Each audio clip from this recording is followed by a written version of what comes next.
ગુજરાતમાં સરકારી અને ગ્રાન્ટેડ મદ્રેસાઓનો સર્વે હાથ ધરવામાં આવી રહ્યો છે, જે અંતર્ગત ગઈકાલે શહેરના દરિયાપુર વિસ્તારમાં આવેલી મદ્રેસામાં સર્વે માટે ગયેલા આચાર્ય પર હુમલાનો બનાવ સામે આવ્યો હતો. આ મામલે અમદાવાદના દરિયાપુર પોલીસે દ્વારા ગુનો નોંધીને 2 ઇસમોની ધરપકડ કરવામાં આવી છે. આ ઉપરાંત ક્રાઇમ બ્રાન્ચની ટીમ દ્વારા સૈયદ સુલતાના મસ્જિદમાં સર્ચ ઓપરેશન હાથ ધરવામાં આવ્યું છે. ક્રાઇમ બ્રાન્ચનું દરિયાપુરની સૈયદ સુલતાના મસ્જિદમાં સર્ચ ઓપરેશન હાથ ધરવામાં આવ્યું, જેમાં મદ્રેસામાં સર્વે માટે ગયેલા આચાર્ય પર હુમલો કરનાર 2ની ધરપકડ કરવામાં આવી છે.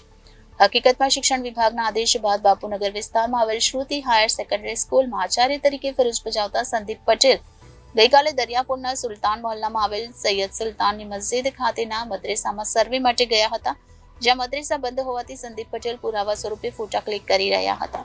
આ દરમિયાન અચાનક ટોળું ધસી આવ્યું હતું અને અહીંયા ફોટા કેમ પાડો છો કહીને સંદીપ પટેલ પર હુમલો કર્યો હતો. આ દરમિયાન સંદીપ પટેલના હાથમાંથી મોબાઈલ સહિત અન્ય ડોક્યુમેન્ટની લૂંટ ચલાવી હતી. આ મામલે સંદીપ પટેલની ફરિયાદના આધારે દરિયાપુર પોલીસે બનાવના 24 કલાકમાં જ ફૈઝલ અને ફરહાન નામના 2 આરોપીઓને ઝડપી પાડ્યા છે, જ્યારે અન્ય 5 ફરાર આરોપીઓની શોધખોળ હાથ ધરવામાં આવી છે.